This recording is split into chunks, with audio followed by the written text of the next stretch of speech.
Salut à toi et bienvenue.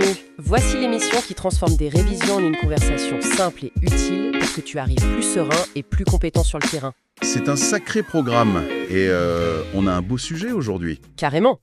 Aujourd'hui, on décode l'acte transfusionnel pour que tu puisses maîtriser le CULT et la surveillance du patient sans stress avec CAP-IDE. Oui, c'est vrai que c'est un soin qui impressionne beaucoup, surtout parce qu'il engage notre responsabilité légale, quoi. C'est ça. Moi, en tant qu'étudiante, rien que l'idée de tenir la poche de sang, j'ai l'impression d'avoir une bombe à retardement dans les mains. On a peur de la moindre erreur. Et c'est normal d'appréhender. Mais l'idée ici, c'est vraiment d'oublier le par cœur. Prenons CULT, donc le contrôle ultime au lit du transfusé. En fait, vois ça un peu comme un atterrissage d'avion. Un avion, genre on est les pilotes. Exactement.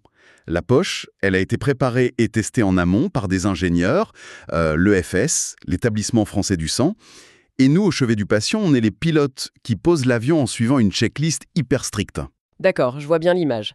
Parce que, biologiquement parlant, si on introduit le mauvais groupe sanguin, le système d'alarme du corps attaque. D'où le fameux test de la carte Bedvissen, c'est ça? Tout à fait. Au-delà de juste mettre des gouttes sur un bout de carton, on mélange littéralement le sang avec des anticorps réactifs. On cherche une agglutination, si je me souviens bien. Ouais, on regarde si le sang fait des grumeaux, un peu comme du lait qui tourne.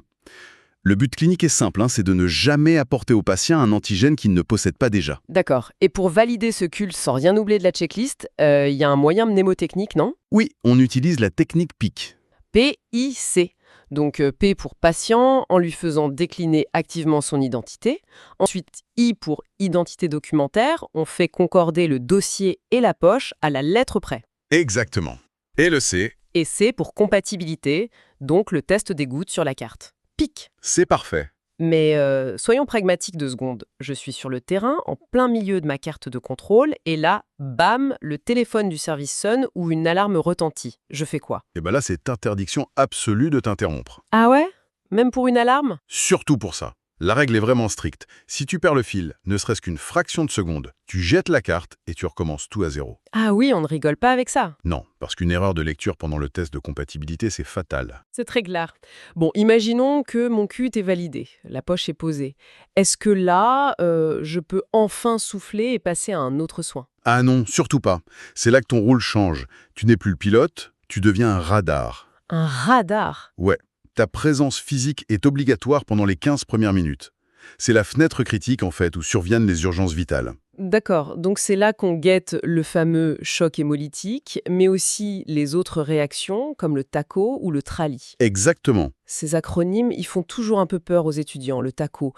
Si je traduis, c'est la surcharge volémique. En gros, on envoie trop de liquide et le cœur n'arrive plus à pomper. C'est ça.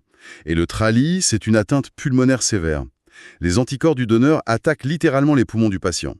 En fait, le patient devient ton tableau de bord. D'accord. Et le moindre voyant rouge exige une action immédiate. Donc on cherche des frissons, une dyspnée ou une douleur lombaire soudaine. Absolument.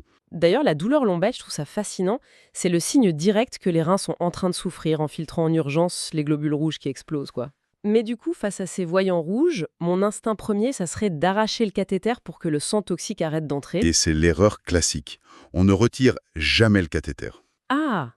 Parce qu'on a besoin de garder la veine ouverte pour passer les traitements d'urgence après, c'est ça? Ton raisonnement clinique est parfait. La toute première action, c'est de faire stop. Tu fermes la roulette. Ensuite, tu branches immédiatement une poche de sérum physiologique neuve pour maintenir la voie, et là, tu donnes l'alerte. D'accord, donc si je dois résumer, pour bien ancrer ça dans ma mémoire, quels sont les 3 points vitaux? Alors, 1. Tu utilises toujours l'ordre PIC pour valider ton CULT. 2. Aucune interruption tolérée pendant ton test de compatibilité. Sinon, on jette tout? C'est ça. Et 3. Tu restes au chevet 15 minutes en mode radar. Au moindre voyant rouge, tu coupes la transfusion, mais tu gardes la voie veineuse. C'est tellement plus clair. Ça dédramatise vraiment de comprendre le pourquoi clinique. Et il faut aussi garder à l'esprit qu'une fois la poche vide, l'acte n'est pas terminé. Tout à fait. Il faut garder la carte de contrôle pendant au moins 2 heures et tracer l'acte. C'est la base de l'hémovigilance, notre assurance vie professionnelle, et ça protège le patient même des années plus tard. Exactement. Bon, merci pour tout ça. Pour aller plus loin, retrouve la fiche mémo et les cas cliniques sur la plateforme CAP-IDE. Le lien est dans la description. Prends soin de toi.